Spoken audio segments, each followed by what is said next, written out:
تو اب نکاح کے دوسرے اصولوں میں کیا ہے؟ پسند کرنے کے لیے نبی صلی اللہ علیہ وسلم نے فرمایا انسان کسی بھی عورت کو جب پسند کرتا تو 4 چیزوں پہ اس کی نظر زیادہ رہتی. صرف 4 چیزوں پہ نظر نہیں رہتی, 4 چیزوں پہ زیادہ رہتی. صحیح البخاری جلد نمبر 7 حدیث نمبر 5090 کیا ہیں وہ 4 چیزیں؟ خوبصورتی, عورت کا مال, عورت کا حسب نسب اور عورت کی دینداری.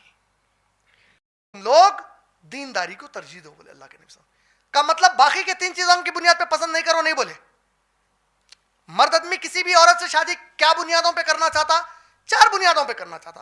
تم کسی عورت میں خوبصورتی دیکھ رہے ہیں, برابر دیکھو, بہت اچھی بات ہے اگر کوئی خوبصورت بیوی تم کو مل جائے. مالدار عورت کو دیکھنا چاہ رہے ہیں, بہت اچھی چیز ہے, مل جائے مالدار عورت تو بہت اچھی بات ہے تمہارے لیے. تم اس کا حسب نسب دیکھ رہے ہیں, اونچے خاندان والی کو دیکھ رہے ہیں, تم سعودیہ کے پرنس محمد کی بہن کو شادی کرنے کا سوچ رہے, بہت اچھا ہے, سوچو, مسلمان ہے, کرو, الحمدللہ, بہت اچھا ہے, اونچا خیال رکھو.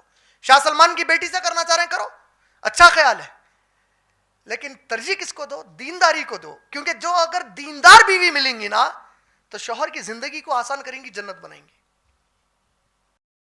3 باقی کی چیزیں اس کے پاس جمع ہو گئے, 4تھی چیز نہیں رہیں گی تو بہت قوی امکانات ہے کہ شوہر کی زندگی کو جہنم یہی دنیا میں بنا دیتی ہے. علی ابن طالب رضی اللہ تعالیٰ عنہ کا قول ہے, جس کو اللہ نے نیک بیوی عطا کر دی, دیندار بیوی عطا کر دی, سمجھو اللہ نے اسے اس دنیا میں ہی جنت دینے کا ارادہ کر دیا بولے. اسی طرح دیندار مرد بائی ڈیفالٹ وہی اپلائی ہوگا.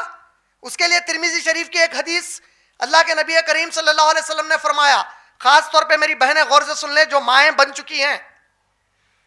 اللہ کے نبی صلی اللہ علیہ وسلم نے فرمایا اگر تمہارے اختیار میں جو بیٹیاں ہیں, مرد آدمیوں میں بھی جو باپ بن گئے انہوں بھی غور سے سن لو, تمہارے اختیار میں جو بیٹیاں ہیں, اگر ان بیٹیوں کے لیے کسی دیندار کا رشتہ آیا یا ان بہنوں کے لیے دیندار کا رشتہ آیا تو ان کا نکاح کرا دو, ورنہ زمین پر بہت بڑا فساد ہوگا بولے. دیندار کا رشتہ آیا, ترجیح دو اور نکاح کرا دو بولے, ورنہ زمین پر فساد ہوگا بولے. کیوں؟ تم دیندار کو شادی کرنا آج پسند نہیں کر رہے. حافظ ہے بھائیوں نے کیا کما تھا؟ دیکھیں, ایک حافظ قرآن بھی ہے اور با عمل مسلمان ہے, یہ لازم ہے اس کے لیے رہنا. ایک آدمی حافظ نہیں بھی ہے تب بھی با عمل مسلمان ہونا لازم ہے اس کے لیے. اس کا حافظ ہونا گناہ نہیں ہے, حافظ ہو کے انہیں تم سے تو بہتر ہے. قرآن کے معاملے میں ہم سب سے تو بہتر ہو گیا, جس لمحہ حافظ بن گیا اس معاملے میں تو ہم سے بہتر ہو گیا بہت. جنت میں اونچے مقام پہ چلے جائیں گے اگر حفظ کر کے یاد رکھا اس کو. تو قرآن پڑھتا جا, جنت میں اونچا چڑھتا جا بولے. جہاں قرآن رک گئی وہاں تیرا مرتبہ بولے. پوری قرآن جو پڑھا سب سے اوپر چلے گا. انہیں حافظ بن گیا تو قیامت کے دن اس کے ماں باپ کو نور کا تاج پہنایا جائے گا. لوگ تعجب کریں گے ان کو کہ یہ عزت کیوں مل رہی, بیٹے کو میرا قرآن حفظ کرائے تھے بولیں گے. تو حافظ ہونا بہت اچھی چیز ہے. اگر کوئی حافظ رہ کے عمل صحیح نہیں کر رہا, ٹھیک ہے, ہر انسان کے اندر برائی ہے تو اس میں بھی ایک برائی ہے, لیکن اس کی وجہ سے اس کے حافظ ہونے کو گرانا یہ گناہ ہے, بہت بڑا گناہ ہے. اس اعتبار سے جب آپ اس کو گراتے, حافظ ہے انہیں کیا کماتا, سمجھ رہے ہیں آپ؟ حافظ ہے اس کو کیا آتا؟ حافظ ہے تو اس کو وہ آتا جو تمہارے پاس کے باقی کے خاندان کے پڑھے لکھوں کو نہیں آتا. اللہ کی کتاب پڑھ سکتا ہوں, تمہارے خاندان کے اچھے نہیں پڑھ سکتے. انہیں تم کو نماز پڑھاتا جس کے بغیر تمہاری جنت نہیں ہے.